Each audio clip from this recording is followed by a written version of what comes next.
Hey guys, and welcome back to another episode of Everquest Old School. And on tonight's episode, we are over in the fireplace room in Unrest with my level 23 Cleric, and we are about almost 3 bubbles into the level, pretty close to 3 bubbles. Oh crap, I'm getting hit over here. Go ahead and back up a little bit. I'm really low on power. Move away from the monk. Yeah, you don't really want to be sitting too close to where they're pooling. Now, normally I would move over into the corner with the cobweb. That's a really good place to be. Let me go ahead and toss this guy a heal real quick. We do have a paladin who probably should be tanking for us at the moment. I believe that's the new guy who just joined. His full plate armor, other than his sleeves. I guess it could be some other type of armor as well. I'll go ahead and tell him I am out of mana. Hopefully they will slow it down here pretty soon. Because I'm just not keeping up with the heals as easily as I was when we had a warrior in here. And you kind of get to see the room a little bit. I'll go ahead and twist it around. You can kind of get a different perspective. Now, I tried doing this perspective on one of the videos, and I ended up scrapping it because it really isn't a very good one. I kind of have to keep moving around so you guys can see the whole... because they don't always pull from right here in front of us. Sometimes they pull from down here in the hallway. What level is... I don't know what level that guy is. I don't even know what word that is. Unless it's been scrambled because I got the filter on for language. So maybe that's what it is. But yeah, this is... I guess it's a unique view. It's not really the ideal one. Because again, you can't really see a whole lot. I do wish the fireplace was actually on. I think that would be really cool to sit next to a raging fireplace and kind of get to see the flames and stuff. But again, that would probably create lag, and if it was actual flame, somebody could like crawl down in there and maybe get stuck doing it, being stupid and stuff like that. Kind of stuff that happened with Everquest 2, because Everquest 2 does have it where you can do that sort of thing, that you can actually go down into like the flames and you can stand on them and be silly and just have a good time. It's not really something you're gonna do too much, because it doesn't do anything. Unlike in this game, where if you are on top of lava, you're taking damage from it. Like you're gonna get hurt from lava. I don't really remember too many fires in this game. I don't even know if there are any. Now that I'm trying to think, I think there are. I think there's actually one over next to the city of Hollis, but when you stand inside of it, you don't get hurt. And I kind of wish you would. You know, everything else is so much harder in this game. I wish that it was that realism where, you shouldn't stand in fire either, because then you could integrate fire as an actual aspect in your game other than for looks.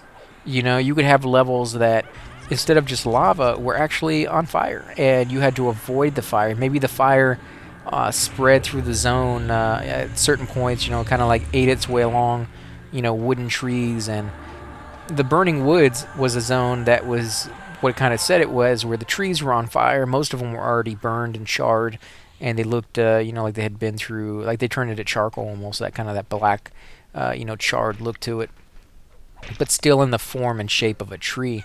And it was just this one huge forest that you could go through, and there were giants to kill, and that's where my brother spent most of his time as a druid at higher level hunting, is just killing stuff over there. When you have a place that takes into account and has like almost a whole lore behind it of fire, it would have been cool to have the zone actually use fire as an element to be worried about. Like it's burning woods, which means it's not burned woods, it's burning, which means it's still on fire. And if it's still on fire, then maybe you should have to be worried about that fire. And I know it's difficult in an MMO that is always on to create fire that will move but not become repetitive and not be timed. And maybe it should. Maybe a game like this should have that, where it's timed and groups can take advantage of it if they know the timing on it. And maybe it's real slow, or maybe it's real fast. I don't know what the right movement of that fire should be. Maybe completely random, although that would make it really hard to group in places if fire just sprung up all of a sudden in areas and you kind of had to evacuate and let the fire go by. Or maybe give you a way to extinguish the fire and stay within it, but then That would make it very difficult for you if you ever had to run because your group had too many pools or something like that. But I think that would be a cool aspect to actually, if you're in the zone, in that spot, why the fire is springing up, that gives you a chance to extinguish it around you. And so you would have rooms and zones that are very isolated, and maybe people would actually extinguish fires along certain trails so that they could. Oh crap! Got an ad here. Come on, get it off of me. Come on, guys. What are you waiting for? Of course, I didn't tell him that it spawned, and I definitely should not have been over there in that little region. There you go. You can get a nice little view of my guy's face right there. That sucked. Okay, let's put this down. I think I'm going to have to... Yeah, I'm going to have to heal this guy real quick. But yeah, I think that would be cool if people could, like, clear certain, areas out if they were there ahead of time. And then it would kind of isolate them. And people would have to wait for it to go by. It'd be an element in the zone to be feared and respected and anticipated and planned around. And if you didn't plan it, if you didn't get there in time, kind of like with the boat, you just have to sit and wait for it to pass by. And it definitely would make more sense to the name Burning Woods. And they didn't really do that in this game. But they could. They could when the people who were running the server, Project 1999, they have talked about at some point after Velius comes out and after they create another server so that people can go back and play it as it was day of launch in 1999, and then a couple years later add Cleric, and then years later add Velius, and then at some point combine the servers together and then start a new one over again so people can experience that day one content all over again. For the people who missed it, like me, who kind of came to this server a little late, and it had already been out for a while. Clerics already out, and they're almost about ready to launch Velius, which I'm not really too happy about because I kind of wanted to experience the older zones first. And so when they get to that point where it's going smoothly and they've gotten all the bugs out that they really need to get out kind of quickly, that aren't going to be ticking people off too much, the ones that are left, if any at all. But I think you always have bugs left. I don't think anything will ever be completely done. But, they're talking about creating new zones, new actual content that never existed before in the game, but with that old style, still EverQuest feel to it. It's going to be very, very hard to do that. You're going to need some really gifted people to go in there and actually test it out. And I can't wait till the day they actually start doing that, and hopefully they open it up to people to test out, because I would love to do that. I would love to see new zones that have that still classic feel, that don't take away from the old zones. I think that's going to be the major important piece to doing this, is by adding the new zones and adding the new loot, you can't take away from the existing loot and the existing zones, but you still have to add something unique. And that's where I think having, instead of better stats, different stats. Don't go overboard and try to outdo yourself like every other MMO has constantly done, lately anyways, where they basically erase the other expansions and the previous, original game itself by creating a new expansion that completely overwhelms everything that they had done before. EverQuest 2 is notorious for doing this.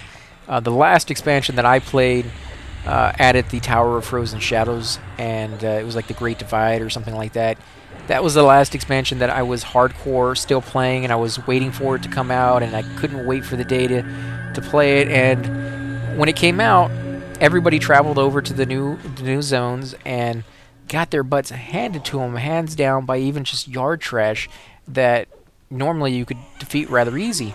And the reason behind it is that every quest that you did offered you a new piece of armor, and the armor that it, like I said, it offered you a pair of boots. That one pair of boots was 10 times better than every single piece of your armor combined times 10. Just that one pair of boots. That's ridiculous. Like, why would I have any of the old equipment? In fact, why do I even waste my time going to the old raid zones and the old group zones to get any of that stuff when it's so obsolete? I can just bear through a couple of, like 10 or 15 hard levels of not having really good loot, just so I can get to that point and completely, erase everything that I had done before. It kills all the old zones. That's what that does. And that's exactly what it did. Everybody was in the new zones. Nobody was in the old zones, which was perfectly fine with me because I was already max level on like 7 or 8 of my characters, and I wasn't ever going back to those old zones. And so I had no concern about what it was doing to, the population who was just joining, which I wasn't concerned about because I was like, oh, there's too many people at high levels anyways, and I got to share all this content with them. And then they, instances kind of didn't do that at all. When you don't have to share anything with anybody, you get your own little thing. And after a while, I noticed that there was a huge drop in the people who were available to group with, because the people who were high level eventually got bored and moved on to other games. They sometimes would come back, but eventually they just move on completely to other games, and you'd be left there if you're still playing, waiting for lower level people to kind of rise up to the ranks that you were at, that you were kind of not wanting them to get there in the first place at a certain time, and now you're hoping that they will, only to find out that the earlier levels are so completely broken and unenjoyable and nobody to group with anymore that there are no more high level people making their way up to the ranks. It's just low level people who have high level characters going back and playing a different class. That's pretty much all the lower level people that you'll meet in that game for a long time there, and I think it may still actually be like that. I don't do too much grouping other than with the actual friends that I know. For those of you who watch my Everquest 2 videos, you'll know that I group with Beelzebub and other people as well, but actually going out and finding a group, like a pickup group, which is regular people, I haven't done that too much. Of course, we're still pretty low level with the characters that we restarted over in, but it's one of those things where I think the difficulty and making sure that you don't override your former content, which can be really, really difficult. I have to give it to them when they do it right. It's an amazing, great feeling to know that, like when Canard came out, you would have people who would go to the new zones, but you would still have people in the old zones hunting here. It was perfectly fine both ways. And it didn't override it. It complemented it, and it enhanced the other zones, And they increased the level cap, yeah, and that gave them the ability to create zones that didn't compete with previous zones. The problem I've seen with creating a level increase with every expansion that you come out with is a lot of people want to come out with expansions every, 6 or 7 months. That's perfectly fine. I think that's a little bit too much. I think maybe every year to year and a half would probably be more on par with letting people enjoy that content, making sure everybody gets the full enjoyment out of it before coming out with another one. But not every single expansion needs to up the level cap, because when you up the level cap, you kill off certain areas that have become populated because that's as high level as you can get. And that allows people to harvest those items and those weapons, and creates a nice little economy, and just gives people the chance to get that really sought after loot that they've been hearing about for a long, long time. Whereas if you constantly keep coming out with new expansions that override all that old loot, then the lower level people who don't play as often, or they may be max level characters, but they just don't ever win anything. They constantly hear about like that FBSS, and then 6 months down the road, you erase that by coming up with something even better than that item, and they had just really gotten their hands on that item. Like they just got that item a few weeks ago, and now it's no longer the uber item. They didn't really get to enjoy that status of being uber for very long before the stuff is just not as good anymore, and they're constantly trying to play catch up. And after a certain point, it's no more. It's not fun anymore to keep playing catch up and never really quite getting to that uber status.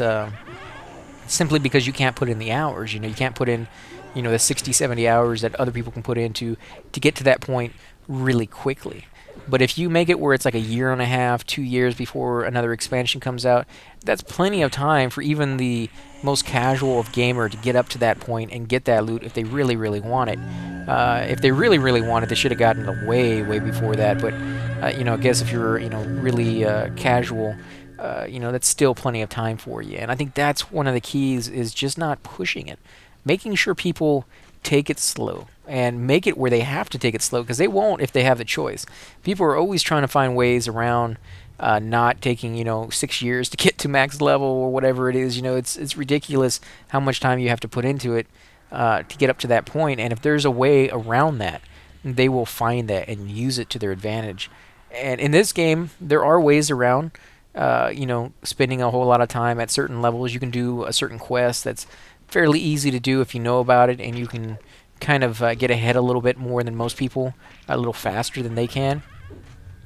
But even with that, it's still slow, and I think that's the key is giving that people that hope, that noticeable difference in experience gain, but not so much that it kills pretty much anybody who tries to go back to getting regular experience. If you're doing like the Creshbone Belt quest at a low level, yeah, it's amazing to go turn those in. It feels like a bonus that you get like once a year. You can go over there and make the long trip. Again, that's another thing, is that it's a long trip, so you're not constantly doing it, and so you don't get this accustomed to doing it like every day. You build up enough of a stash that it makes it worth it for you. Then you go make that long trip over there. You turn in, 2 or 3 backpacks full of it, and you get like half a level or maybe even a whole level, and it means a whole lot to you because you saved up those belts for like a month or a week or whatever the case is to be able to get to that point. And then when you go back, you're not like, oh, well, I should be, leveling a lot faster than this. No, it's just that you got an extra little boost and it pushed you a level or maybe 2 levels, depending on how many you turned in. And it was just that nice little thing to do. But it doesn't take away from the game, I don't think. It's not like in Everquest 2, I've talked about this before, where you can literally... I love collectibles. It's like this impulse that a lot of people have. You see these little shinies, for those of you who've never played EverQuest 2. There's little sparkles that are occasionally on the ground, yellow ones, blue ones, red ones. There's different colors and stuff, but you walk up to it and you click on it and you'll be able to loot it. And what it is a collectible. People just call them shinies because, again, it just kind of shines on the ground, and it's very sparkly, and it kind of speaks to that inner kid in you that used to get fascinated by the bright lights going by the car window and stuff. It's that shininess factor. And when you click on it, of course, you loot a little thing, and sometimes it's like a spinning top, or it could be a multicolored spider or something like that. And pretty much every little tiny item that you can think of, they've done, and they've created a collection for it. When they first initiated it, it made sense to the zone. So if you were in a zone that had like Clackanon, which was like the gear city for Pacific Race, I can't remember what the race of creatures were. You must be standing to cast. Was I standing this whole time? I might have been standing this whole time. I'll have to go back and look at that. That would have been embarrassing if I was, but yeah, they would make sense to the zone, and you would have a handful of collections in each zone, and some of them would be incredibly hard to get, and you would go turn it in, and you would get loot, and you would get experience. Oh crap, I'm gonna die here. No! Kill myself. Oh no! That sucked. That definitely did suck. Although I'm bound right outside, so not really a huge deal. I'll just have to come in here and get... in fact, that's actually kind of nice, because now I can leave one of my backpacks on my corpse and not have to carry all that bronze around until I'm ready to pick it up. Hey, can I trade somebody 100 gold for 10 plat? No, but he could probably trade somebody 100 gold for 7 or 8 platinum. That would be doable. But you're not going to get even trade with somebody when you're trading weight to them. You're going to have to expect some sort of a loss. But again, if you're contemplating throwing it on the ground, even a small loss is better than the whole loss, so try not to be greedy about it. Again, if you're trading silver, you have to expect an even bigger loss. Unless, of course, you're trading it straight up for a teleport to a certain zone. Druids will sometimes take an even payment of silver because they know they can easily get to a town and cash that in, and it's not really that big of a deal. Plus, they have a strength buff to boot. And this is taking an incredibly long time to zone. I actually had a hard time getting in today. I don't know if there's something wrong with the server, or if they're doing some changes, or if there's just too many people on.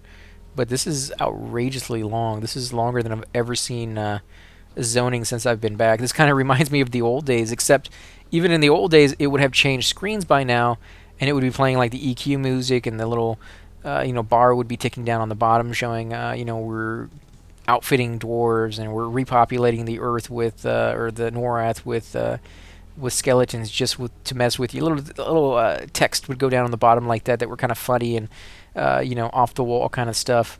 But yeah, it's not even doing that. So I may actually have to in the video here and piece these two together, which I don't really want to do if it will load me. But this is taking a little while. I may have to camp out or exit out of the game altogether and reload back in because I don't think this is going to do anything. So I'll catch you.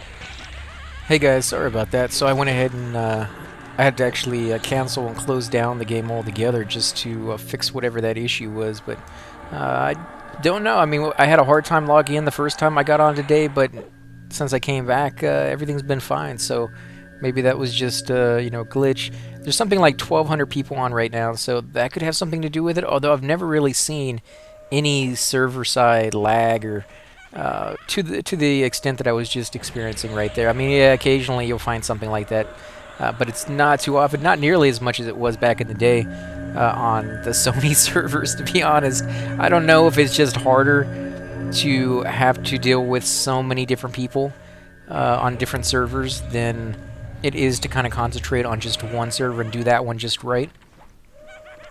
But yeah, I hate to badmouth any company because Sony did come up with the game and it's a great game, but their server service is not to where I would appreciate it being, to be honest. I'm not going to give it high praises, I'll put it that way. It's, you know, if you don't have something nice to say, right, don't say anything at all. So that's my nice way of saying, yeah, that's the end of that right there. But yeah, they got some great games out. I love a lot of the stuff Sony comes up. I love a lot of the stuff Blizzard comes up with.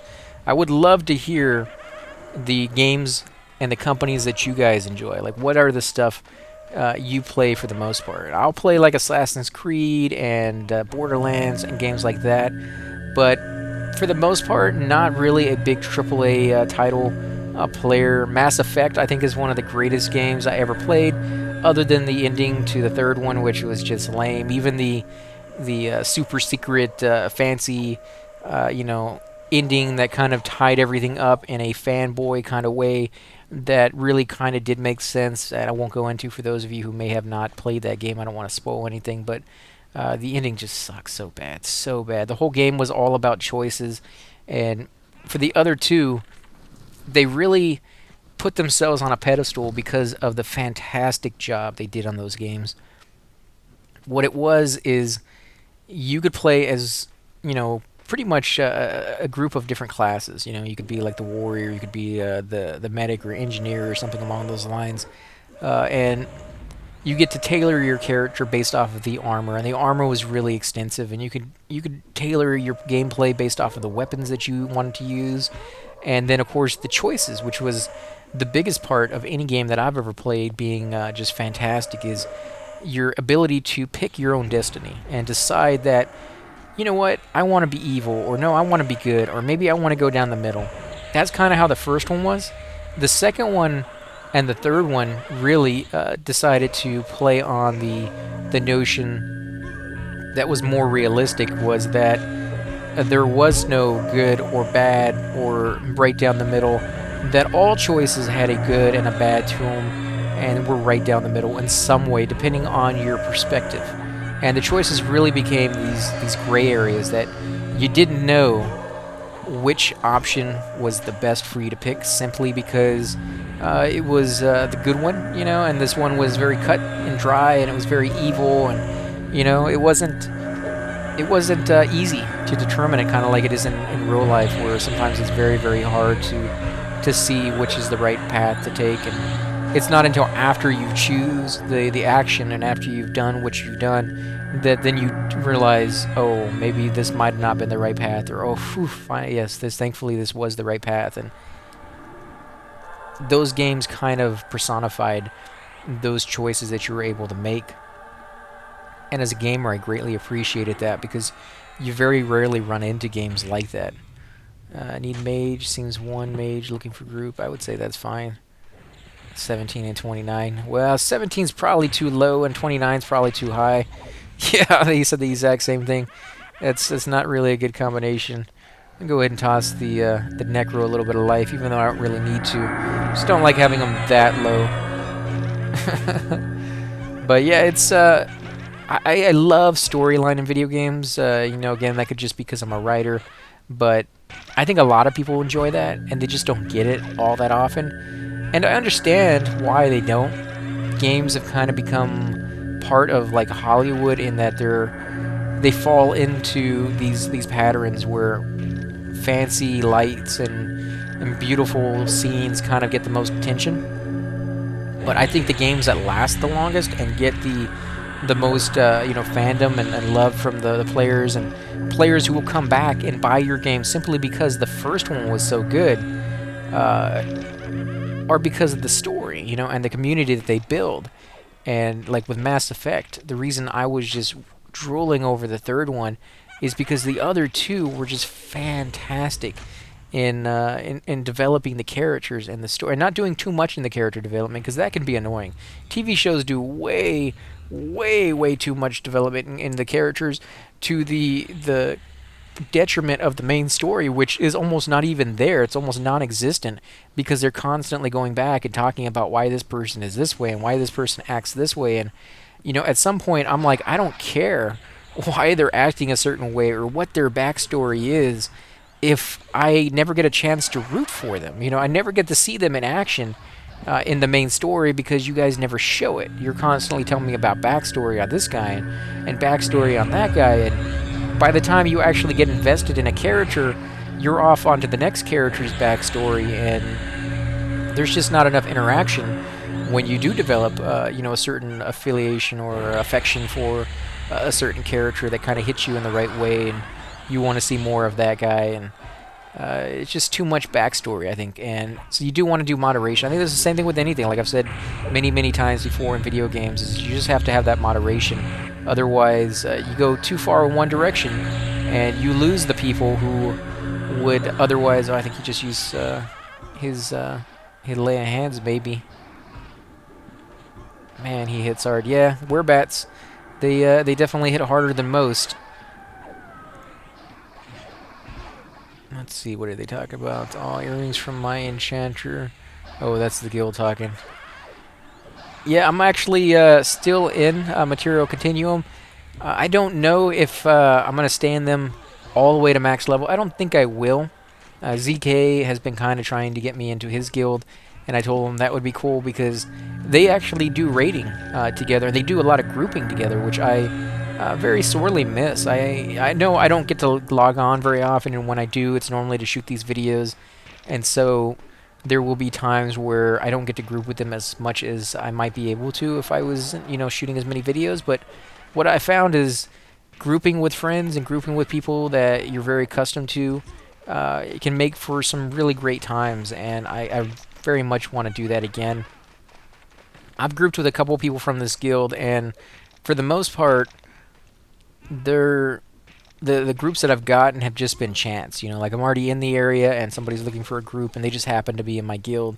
It wasn't like they asked in guild chat, hey, does anybody have a spot for me, or anybody want to do something? And somebody's like, oh yeah, we got a spot over here in this group. You can come run over here and join our group and stuff like that. And yeah, it's playing a little bit of favoritism to your guild, but then that's basically what the guild is supposed to be there for. Everybody knows that.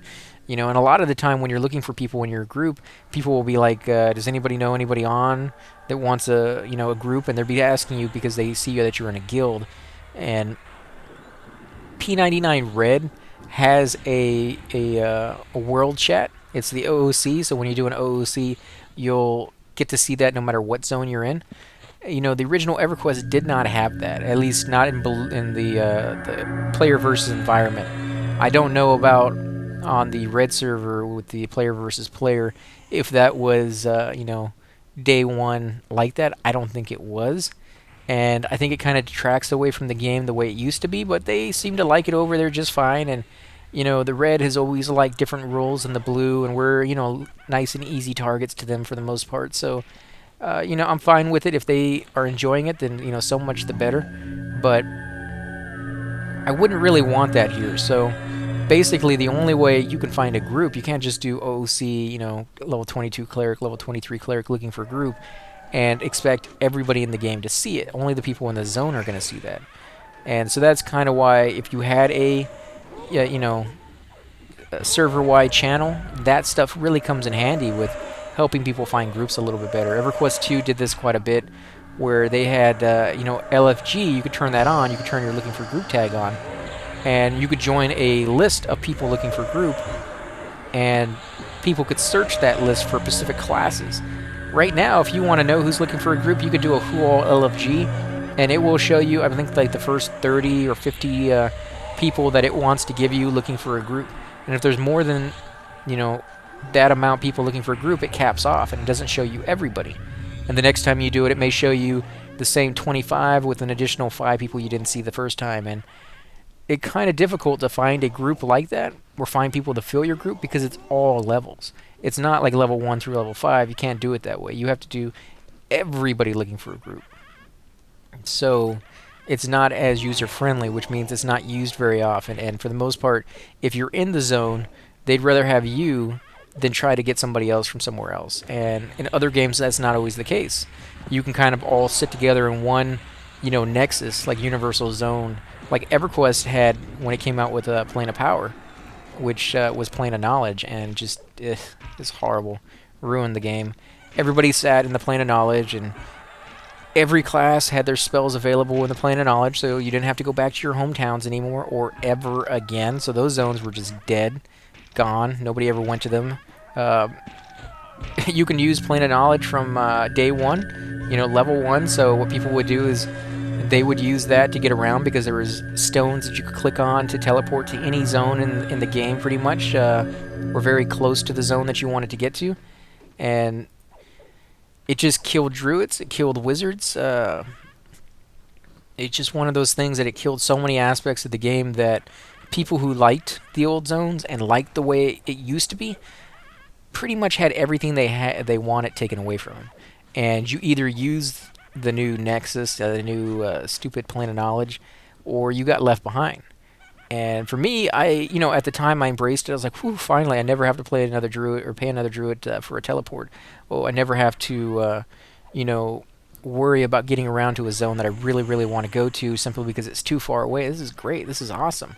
I didn't realize what it was doing to the lower levels, and therefore, months later down the road, because the lower levels and the experience wasn't there anymore, people stopped coming to the server as much. And there was a point when, WoW came out and EverQuest 2 was about to come out, that a great deal of people just left the game and they didn't come back. They moved on to other games like Aeon and Dark Ages of Camelot, and there's tons of MMOs coming out because they saw how successful they could be with like EverQuest and what was that other one, Ultima Online and things of that sort. We're really showing people that MMOs could be a genre onto themselves, and there was a big enough community to handle an influx of games. Probably not as many as they put out. They put out way too much nowadays. There's like another MMO coming out every like 2 or 3 months, which is not sustainable. There's not enough gamers to build up a community in those MMOs and stay in those MMOs when you're constantly coming out with, I won't say better MMOs, because there's really hasn't been any good MMOs in a long time that I can think of, but you come up with better graphics, and that is enough for some people. I mean, it's not enough for me, but it is enough for some people to move, after spending months on one game and go on to another one and spend a few months there and go on to another one, spend a few months there. They don't spend too much time. They're not like the people who played EverQuest original back in the day, who spent 6, 7, 8, 10 years playing one game. That may sound excessive that you spent 10 years playing one game, but I don't really see a point in saying, well, you spent 10 years playing one game, or you spent 10 years playing games in general. Like, what's the difference? The difference is you got a great deal of enjoyment. The same thing as somebody else who played 10 years of different games may have gotten. It's not really a matter to me of how many games you played in that amount of time. It's just that you played games for 10 years.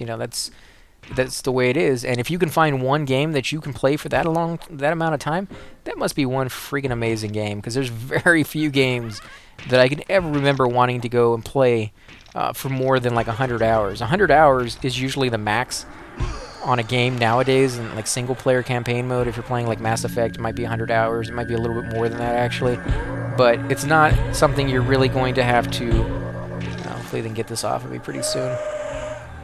But it's not something you're going to have to happen to you very often. Like 30 hours, I think, is the common amount that people will spend on a game nowadays, and that will allow them to experience all the content that game has to offer, and probably go off and explore areas that what is not what most people will do. And and see really a great deal of that game. Where a game like this, 30 hours, that's a joke. That's how much you spend in one zone at one time, getting one bubble of experience. You know, it's just one of those things where if you live in an era, which I did at the time, where games were not coming out every week, they weren't coming out every month, they weren't even coming out every like 4 or 5 months. Games that I really enjoyed, like Dune, was I think one of the very first games that I can remember playing that had graphics. The other ones were MUDs and they were just text-based games. But Dune, based off of the movie or the book, however you want to look at it, probably the book is a better description of what it's based off of. But although the movie and the book really aren't the exact same story, so maybe not. Um, but it's the game based off of the movie, and the movie was fantastic. I loved that movie. You know, I fell in love with the really beautiful redhead mother of the main guy. She was just at the time. I was just completely flabbergasted at just how beautiful people can look on screen, and the story was amazing too.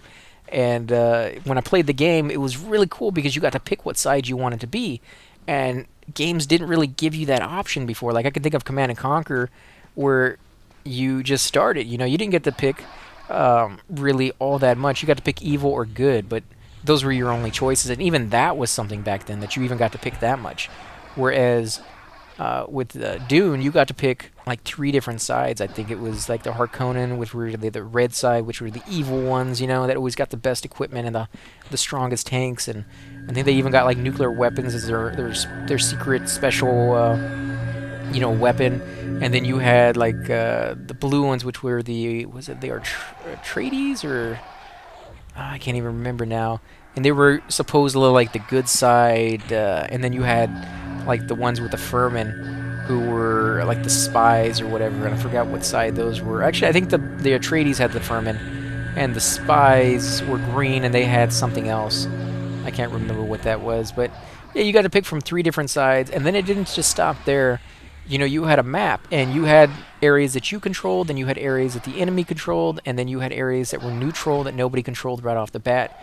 And the enemy every turn got to decide where it wanted to attack, and every turn you got to decide where you wanted to attack. And the map would change every single time you played through a campaign. Is that you may be attacking. Fizzling's like so crazy over here, but you may be playing a level. Jesus, man, how many times am I gonna fizzle? It's like the 5th or 6th time in a row right there. Let me stand up completely before I cast it. There we go. Now, yeah, you